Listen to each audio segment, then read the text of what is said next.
Kabayan, alam mo ba na 1 month na lang ang processing ng working visa dito sa Canada?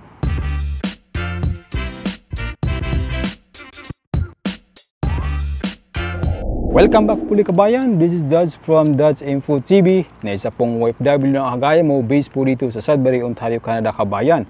At kung bago ka pa lang sa ating channel, please consider to subscribe naman. Libre naman yan kabayan. At huwag mong kalimutan i-hit yung notification bell, yung all mismo para lagi kang updated sa ating mga incoming videos na ina-upload kabayan. At ang importante kabayan, paki-like ng video na ito para naman ma-recommend ni YouTube sa iba pang mga OFW na kagaya mo na ngailangan din ng mga impormasyon na kagaya nito around the globe. At pakidamay mo na rin, isama mo na rin kabayan, paki-follow mo na rin ang ating FB page na Dodds Pinoy TV Canada. Okay, so let's proceed kabayan. So yun na nga kabayan, mabilis na po ang processing ng working visa dito ngayon, as of now, ngayon sa Canada kabayan. But before we proceed kabayan, paalala lang, ang video na ito ay based on my own experience. Okay? Maaari kasing magkakaiba o hindi magkakapareho ang ng mga kababayan natin na nandito na sa Canada. Kasi ano yan case to case basis. Okay? At para na rin ma-address ko ang request ng ating subscriber na si Kremlin Torx. Ang hirap na pangalan na Kremlin Torx. Ang sabi niya, i-detalye ko raw kung paano ako nag-apply dito sa Canada. At shout out na rin kay Merly Parange from Saudi Arabia. At shout out to Many Zombolville, ang hirap from Jordan. Kabayan, kung gusto mo pang magpa-shoutout, just comment shoutout at i-mention mo yung job site mo, yung bansa na nasaan ka man ngayon. Okay, before we proceed kabayan, before po ako nakakarating dito sa Canada, 17 years po akong OFW sa UAE, Dubai. Okay, marami po ang pathway na pwede nating applyan papunta po dito sa Canada kabayan. Pero based on my experience or knowledge, ako po ay nag-apply kabayan through immigration consultancy based po sa Alberta, Canada. Ilalagay ko lang po sa description ng video ang name ng consultant kabayan. Okay? So ang gagawin mo lang, mag-submit ka lang sa kanila ng resume, yung Canadian style resume, at siyempre samahan mo na din ng cover letter para formal. Okay? And then once you sign a retainer agreement kabayan sa consultant na ito, consultancy immigration na ito, then magsisimula na po ang process. Sila na po bahala kabayan, maghanap ng employer na akma sa experience mo dito sa Canada at mag-submit ng mga documents, mag-open ng mga file sa IRCC. Sila rin bahala mag-asikaso kabayan on your behalf. Okay? So wala ka nang gagawin, kundi mag-relax lang. Okay? While waiting ng LAMIA kabayan or Labor Market Impact Assessment, ay dapat kumuha ka na ng IELTS. Okay? Madali lang yan kabayan. So dumating ako dito sa Canada as a working visa under temporary foreign worker kabayan. So bilang isang TFW, kailangan natin ng LAMIA or Labor Market Impact Assessment. Yun yung sabihin ng LAMIA from the employer. So kailangan kabayan kailangan mag-apply ni employer ng LAMIA sa government. Okay? So before that, ang employer kailangan nila mag-post ng ads dito. Kailangan nila mag-hiring. So and then they have to prove sa government na wala silang ma-hire from the local. Then only the employment or yung Canadian government services kabayan will grant the LAMIA to hire a foreign worker na kagaya ko, na kagaya mo. Okay? Tandaan mo kabayan, ang LAMIA, it took 5 months maximum bago po ito lumabas. Okay?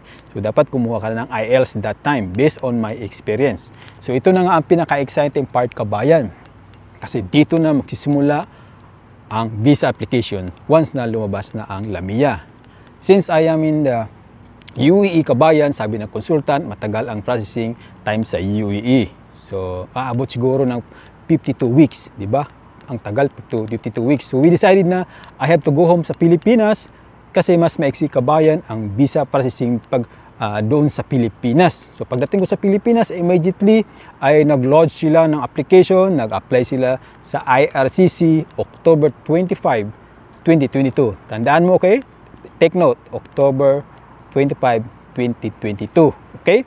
So pina-scan ko kabayan yung boarding pass ko, yung ticket ko, katunayan na I am inside in the Philippines. So in the next day kabayan, October 26, 2022, we got an email from IRCC for biometrics request. O di ba ang bilis, biometrics ka agad. So I booked immediately kabayan sa BFS Cebu for biometrics request last November 4 na. Kasi nga mahal na ano na to yung araw na ng mga patay. Then I spend muna quality time dun sa aking family. So after November 4, bumalik ako sa UAE, and then after 3 weeks kabayan, November 21, 2022, ay nakareceive ako ng email from IRCC. This time kabayan, passport request na for visa stamping sa Canada Embassy doon sa Abu Dhabi. Okay? Then nag-book ako sa BFS Dubai para ibigay ko yung passport kasi sila magdadala doon sa Canada Embassy sa Abu Dhabi. O di ba? Ang bilis ano? After few days lang kabayan ay na-receive ko na ang aking passport with visa stamp na. O di ba? Ganun kabilis kabayan, halos wala pong 1 month, kulang-kulang 1 month po kabayan. So ang bilis talaga ng processing kabayan dito po as of now dito po sa Canadang kabayan. So, okay? Once may visa ka na kabayan ay mag-book ka ng ticket. So ito lang ang tip po sa inyo mahal ang ticket pag summer season, kagaya ngayon, dumating ako sa summer, mahal. So ito kasi ang peak season kabayan. So mas mura mag-book ka ng ticket winter. Pero malamig, yun lang. So yung kabayan, sana nasagot ko po ang katanungan ng ating subscriber. At kung meron ka pang mga question kabayan na gusto mong itanong, at mag-comment ka lang sa ating comment section kabayan. Paki-like din ng video na ito para ma-recommend ni YouTube sa iba pang mga Pilipino na mga at OFW na malapit sa akin around the globe kabayan. So, andito po ako ngayon sa Sudbury, Ontario, Canada. Yung nakita mo yung building, yan yung accommodation namin. Ito po yung accommodation ng aming employer. So yung employer ko pala ay Canadian Tire dito po sa Sudbury, Ontario, Canada kabayan. So ngayon kabayan, mag-almost 7 PM na. Tignan mo naman, may araw pa. Maliwanag pa kabayan, di ba? So ito yung parang mini park nila. Tahimik. Naka-jacket ako kahit summer kasi nga malamig kabayan. Grabe, malamig. Ito yung summer nila, malamig. Saka dumating ako dito, laging naulan. Kaya na umaga, maambon nga Ngayon lang umaraw. Kung kailan paggabi na, ngayon palang umaraw kabayan. Okay? So, yun lang kabayan. Sana makakatulong ito na itong video na ito. At kung gusto mo mga ganito mga video kabayan, kung gusto mo ganito mga topic, ay mag-comment ka lang. Handa po akong sagutin ang iyong katanungan sa abot ng aking mga kaya. Kapag hindi ko alam, edi magtanong tayo sa nakakaalam yung mga nauna sa akin dito. Okay? This is Dads from Dads Info TV. Ako'y magpapaalam po muna mula po dito sa Sudbury, Ontario, Canada. See you soon. Shukran.